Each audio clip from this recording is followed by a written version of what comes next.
The unity of the biblical canon is a demonstrable structural proof of a unified legal architecture. It operates independently of theological theory. To verify this architecture on form alone, we rely on a strict rule of directionality. The structural dependency runs strictly forward from the Old Testament to the New Testament. We can anchor this directionality in history. This ancient cuneiform tablet displays a suzerain vassal treaty. These highly specific legal frameworks were established long before the New Testament. This data matrix compares the structure of the two corpora. By applying 8 structural operators, we test if the New Testament adopts earlier forms. The matrix shows perfect alignment. The New Testament reuses the exact scaffolding, matching lawsuit templates point for point. A single shared text could be a cultural coincidence. 8 independent structural domains aligning perfectly is a verifiable signature. It confirms an undeniable shared canonical architecture. Up to this point, the analysis remains strictly structural. We have examined genre, form, and pattern, while asserting absolutely no theological meaning or governance. This boundary is the firewall. Above the line, the proof is form only and mathematically falsifiable. Below, we examine theological governance. Crossing this boundary suspends the form-only protections. We are stepping into a different epistemic register. A legal framework that binds no one, adjudicates nothing, and issues no verdict is a literary pattern, not a constitution. A constitutional architecture naturally demands a constitutional government. To understand the true nature of the canon, we must cross the firewall and examine the actual legal government that produced the structure. The biblical government operates as a generative hierarchy. No part of the system is arbitrary, and every single layer is produced directly by the level above it. This chart maps the descent. At the very top, a single sovereign identity discloses a specific nature: holy, just, faithful. That nature entails irreducible constitutional powers. Those powers generate 4 specific jurisdictions, or courts.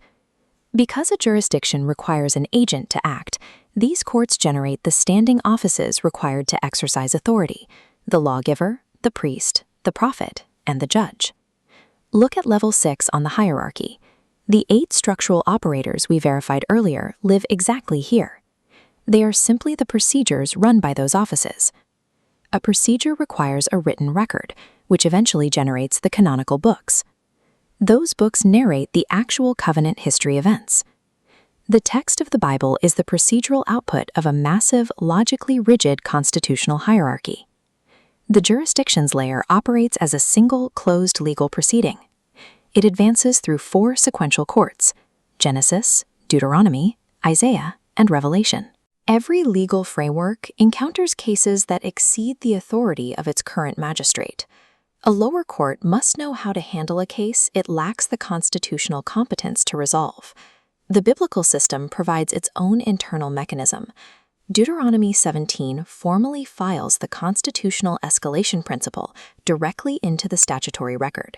The principle mandates that every case a court cannot resolve at its own level must ascend to the next competent level, continuing upward until it reaches a terminus or the vacancy is formally reported. The 4 courts operate as an escalation engine. They relentlessly press the system's unresolvable cases upward toward a final adjudication. We can trace this engine by following the system's foundational open verdict, the Adamic death sentence, filed in the Genesis court.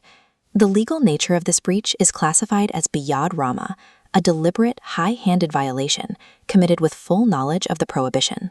The case escalates to Court 2 in Deuteronomy, where the Levitical atonement apparatus attempts to process the liability. This flowchart models the Levitical system's capacity. Inadvertent breaches pass the filtration layer. The biyad rama liability slams into a hard constitutional ceiling explicitly declared in Numbers 15. High-handed violations are excluded. No sacrifice is provided within the human apparatus.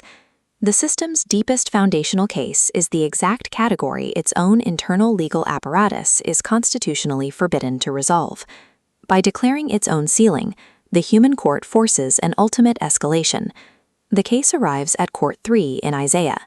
This court specifies the asham, the guilt offering, as the only theoretical mechanism capable of reaching a biyad rama liability.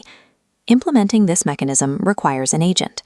Isaiah chapter 59 records the standing inquiry, reporting that there is no man.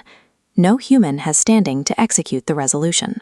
The escalation engine presses to the final terminus, Court 4 in Revelation. This court serves as the final probate proceeding of the existing legal framework. Revelation 5 enacts a cosmic standing inquiry. The court searches every tier of reality for an executor capable of opening the docket. The search returns silence. The dock remains completely empty. The system generated an impossible requirement profile. The executor must sit outside the Adamic line. They must be able to absorb a self-maledictory oath, and they must possess ultimate sovereign authority. Look at the required roles: a subject inside the law, a terminus outside the law, and an interior spirit of the law. There is only a single party capable of satisfying all three conditions simultaneously: the lawgiver himself. The biblical narrative is a flawless legal equation. It culminates in a closed docket where the Constitution's own inescapable math required the judge to step into the dock.